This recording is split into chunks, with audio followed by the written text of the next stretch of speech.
Many of you know about the microbiome of your own gut, but have you considered that it might be mirroring the health of the Earth's microbiome? And both are affecting our ability to evolve consciously? I'm Cielo, your host of We Are the Soil, where we have conversations around where gut health meets spirituality. Blake. Yes. Hi, Julie. Hi. Welcome to We Are the Soil. We are recording. Thank you so much for being here, everyone. This is Blake Alexandre, the co-founder of Alexandre Family Farm, which is the first and only certified regenerative organic dairy farm in the United States. We're so excited to have you. Just to tell the viewers a little bit more about you, I want to let them know that you are a part of a farm that's been organic for over 2 decades, Northern California, with 4,300 acres of organic land. And something really cool about what you guys have done beyond increasing your organic matter from 2% to 15% is that you also have brought back a species of geese from extinction. That's right. Is that correct? Well, we were a big part of the recovery of the Aleutian Canada goose. Yeah. Very cool. Very cool. So, so what can you tell me about your experience since you've been working on the farm? Oh, wow. It's been going on for generations, and so it's kind of the only experience I really know. And both Stephanie and I are fourth generation dairy farmers here in California on one side of our family, and then on the other side, both of our fathers immigrated from different countries. Second in that regards. And you have kids that are working on your farm now?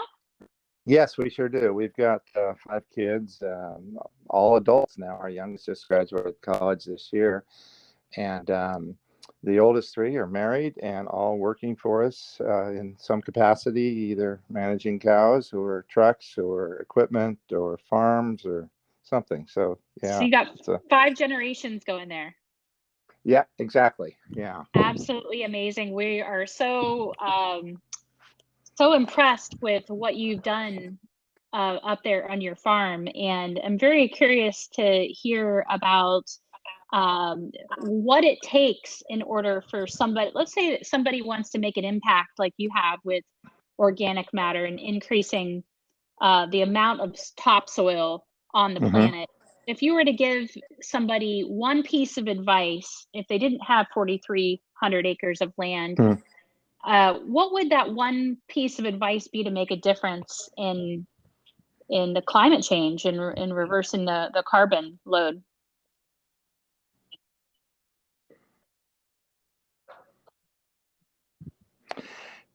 Yeah, I would encourage folks to compost. It's really that simple. Compost whatever you might have, from your kitchen scraps to any waste matter that you can get in your community, from lawn clippings to anything green. And would you recommend doing that like in a closed space or an open space? It just depends probably on how much space they have, correct? Yeah, right. If you're doing it in your backyard, you can sometimes just do it in a tub. I think generally composting fits really well out in an open space. In hot climates where there's a lot of sun in California, you probably have to cover it with something, or in a box with a lid on it occasionally. But you still want air getting in and out, and it needs to be active. Composting it's breaking down both green and brown materials, so carbon as well as like a nitrogen source. And in our world, we use a lot of wood chips and sawdust, and then the nitrogen is cow manure, and we get a lot of fish waste in as fish carcasses and different byproducts from crab shell and shrimp shell and things like that. So everything can go in the compost pile. And I don't think folks realize how detrimental it is to put food scraps in their regular trash that goes to the landfill. I don't think a lot of folks, especially if they're living in an urban environment, realize the detrimental impact that makes on the overall carbon load. Correct. And I was at a conference last week in Oakland, California, and it was really encouraging. I met a young lady named Hannah who's working to kind of round up food scrap waste from restaurants and communities and partner that up with somebody like me, a farmer that can, use that in large quantities and basically recycle. And it's really truly upcycling when we can take that waste and turn it into, biological jungle, if you will, that we then spread on our ground that adds carbon and organic matter to our soil. And then, the result is yields and crop yields and quality and quantity go up. So it's just win-win-win. I can think of a secondary thing of importance that you probably would echo, and that's the connection in relationships with your local farmers in general, like what you're mentioning now. People need to have a relationship with their local farmers in order to do what you're suggesting, correct? Yeah, absolutely. And it's really nice. Like all the materials that we get, they come to us at no cost to us. And so, on one hand, we're doing the community a favor by taking, these different products out of landfills or out of the waste stream, and we're turning them back into a very productive piece of our farm and our products that we make here on our farm. And so, yeah, absolutely, folks can partner up with a local farmer, and you might have to encourage that farmer to start a composting process. It's not necessarily been a common practice on general farms. Is that right? Yeah, it really hasn't been. But us organic guys have been thinking in that direction for quite a while, and so I think that it's common on organic farms, but not on every farm that you're going to see across the country. Wow, and it seems like that's a big part of the problem. From I believe what it is. I mean, a lot of people think that they need to go vegan to make a difference in climate change, and I've argued that on the podcast before. Right. That's not the answer. The answer is No. Working holistically with the animals and Right. or more of a regenerative manner. Can you speak more to that? Yeah, absolutely. I think you're correct, Julie, and veganism is not the answer. Animal agriculture gets a bad rap, and I think we need to think that through a little deeper. Ruminant animals on this planet that are eating grasses and forages that humans can't eat, so the tougher cellulose type products, they're converting that to basically proteins that we can handle as humans. But more importantly, they're really kind of managing the ground and keeping the soil healthy, and taking the tall grass plants that grow, eating them up, and then putting them back on the ground in the form of manure and urine that is then biologically more available. And that carbon is truly more sequestered in the system. When we leave grasses and plants to just wither away in the air, and they first turn brown and then gray when the rain comes, that carbon is going basically directly back into the atmosphere instead of into the ground where it belongs. And so once I started to learn that as a farmer, that's when our organic matters and carbon sequestering really took off. That's amazing. And you, I would assume, do not till. Correct. Yeah, we just minimize tilling. So we generally aren't disking and plowing and turning our fields from green to brown. Sometimes when we identify the worst 10 or 20% of our land, what we do is we go in with an airway machine that's kind of poking holes and ripping some of the plants out, and then a harrow behind it that's scratching the dirt and basically opening up some of the soil that we would then broadcast or throw new seed over the top, put a compost layer on top of that. And that's what we call a 3X treatment to our soil and our fields. And it's really a way to restore and kind of regenerate that field and give it a facelift and an upgrade for next year. It does sound like you're giving the soil a facial in a way. Yeah, exactly. That's exactly what we're doing. I think, a lot of times when people think about, reasons to be vegan, which is the hot Hmm. topic right now, is because of the use of water in agriculture. That's a big argument. And something that you were telling me before was that with a more regenerative system, you're not using as much of the underground water source because you mentioned that the soil retains the moisture. Is that Right. correct? Yes, absolutely. You mentioned our organic matters in the intro, growing from 2% all the way up to 15, and that is true. And we're probably averaging 8 in that range, but it's still growing a lot. And for every point increase in organic matter per acre, then that acre has got the ability to hold 20,000 gallons of water, and that's a lot. And so when we increase 10%, that's 200,000 gallons of water per acre that we've got in the topsoil that's available for plants. And so that means we don't have to irrigate every 10 days like we used to 30 years ago. We can now use our watering system and irrigate every 20 days or 25 or 30. And we're not sacrificing yields doing that. We're just maximizing water usage, and so our pumping cost is less and our gallons are less per acre that we apply. And what we've really done is we've created a larger sponge on our farm that absorbs more of the rain that does fall, and we have less runoff, and so there's less pollutants possibly getting into our little streams and creeks that are eventually working their way into the river and the ocean. So it's just Well, really a great solution that everyone should be kind of engaged in and understanding what regenerative truly means. I don't understand why more farmers, particularly in California, where I think we concluded that 80% of the nation's Hmm.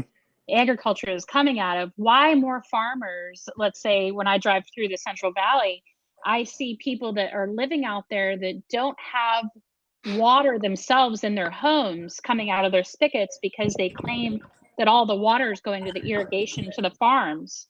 If more if more people were using this type of regenerative method, wouldn't we be seeing less problem with drought and all these complaints that a lot of the local people that live in these small towns in the Central Valley complain about?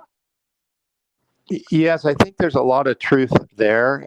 And in California, we've got close to 450 total crops that are grown. And so it's a phenomenal big piece of the total picture of the United States.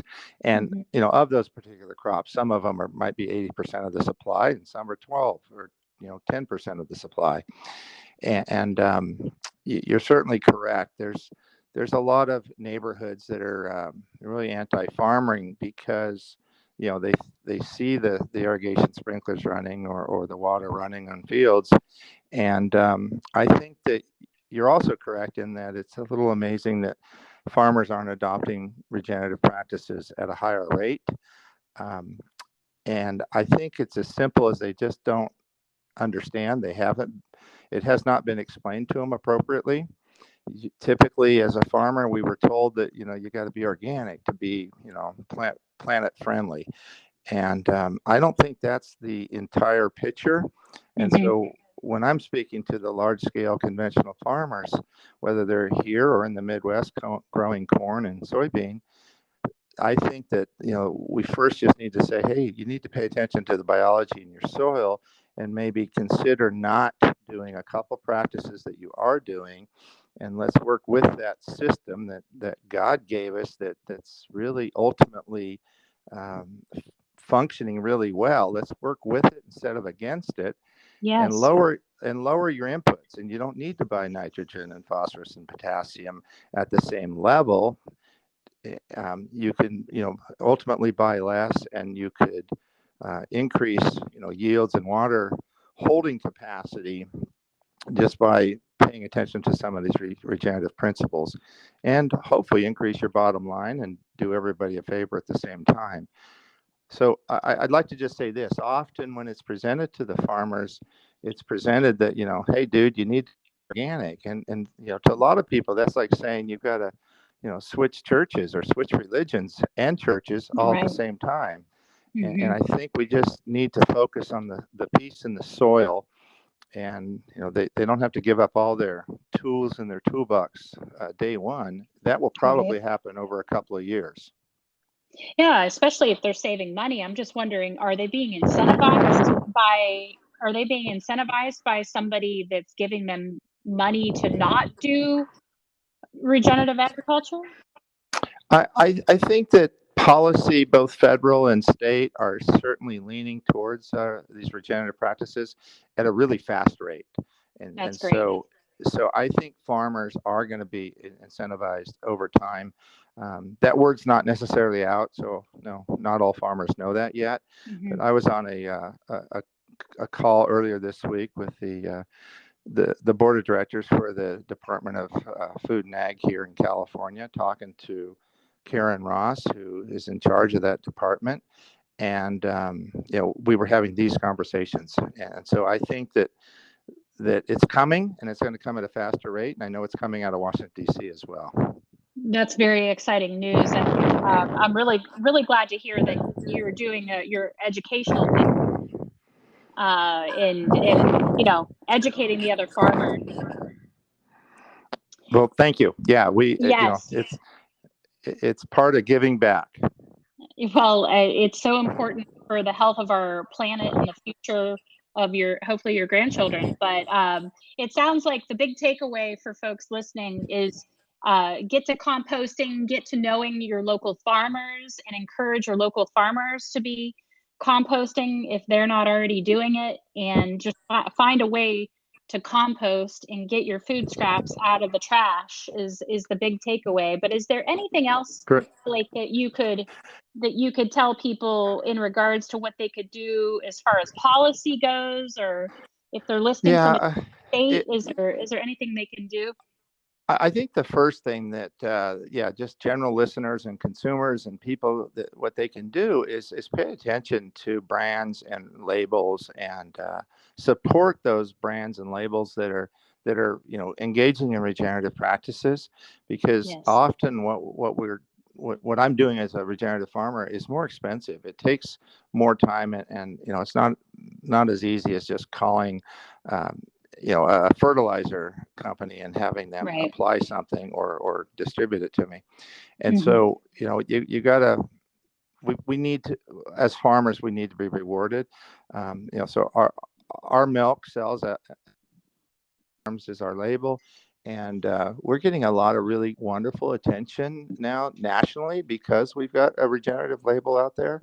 And really appreciate that people are stepping up and willing to pay possibly a little extra to get more. And the more that they're getting is very complex, and it's going to keep on giving, in the terms of a healthier climate and a healthier total system that is more sustainable long term. And you can eat animal products at the same time and still feel good about it. And animals that are being treated well and living hopefully, their whole life term, and not being tortured, which is another big reason why people choose veganism, is because they've seen horrible videos of animals being tortured. And I know that your cows are very happy over there on your farm, Blake.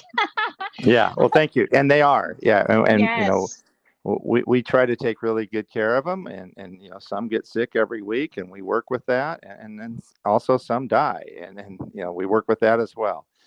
We literally throw those in the. That's what happens to all of us in the end, right? Yeah, right. We all end up in the so. As you may or may not know, I'm the founder and CEO of Ferm Fatale, which is the world's first probiotic mocktail. We bottle in glass purposefully, don't use any plastic, and we're certified organic. The passion behind the brand is around fermentation, and composting is the original form of fermentation, right? Right, absolutely, yes. So we just want to thank you so much again for your time today, and everyone go and check out Alexandre Family Farm, the first and only certified regenerative organic dairy farm in the U.S. here in California. Thank you, Blake, so much for your time and everything that you're doing to educate farmers and consumers. We just thank you so much for the great work that you're doing in the world. Well, thank you, Julie, and we appreciate what you're doing, and thanks for giving me the opportunity to talk on behalf of our farm and our movement. Of course, and we'll be sending you some probiotic mocktails in the mail. Oh, cool. Thanks. Thank you, Blake. Have a great rest of your day. Okay, thank you. Bye-bye. Thank you. Bye-bye.